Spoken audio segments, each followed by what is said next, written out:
নবম জাতীয় পে স্কেলের গেজেট আগামী ৩১ আগস্টের মধ্যে প্রকাশের দাবি জানিয়েছে বাংলাদেশ সরকারি কর্মচারী দাবি আদায় ঐক্য পরিষদ। নির্ধারিত সময়ের মধ্যে গেজেট প্রকাশ না হলে ১ সেপ্টেম্বর থেকে ধারাবাহিক কর্মসূচি পালনের ঘোষণা দিয়েছে সংগঠনটির সভাপতি এ হান্নান।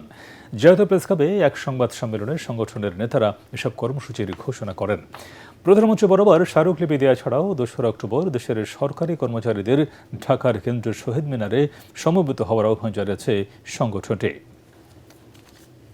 আমাদের কর্মচারীদের জন্য এই বৈষম্যমূলক পে কমিশন আমরা চেয়েছি, কিন্তু আজও বৈষম্যমূলক কিছু আমরা দেখিনি। আমরা চাই মাননীয় প্রধানমন্ত্রী আমাদের ১১ থেকে ২০ গ্রেড কর্মচারীদের জন্য রেশনিং ব্যবস্থাটা চালু করবেন এবং আমাদের দাবিগুলো বিবেচনা করবেন। সচিবালয়ের ন্যায় সমস্ত অধিদপ্তরে কর্মচারীদের পদবি পরিবর্তন করবেন।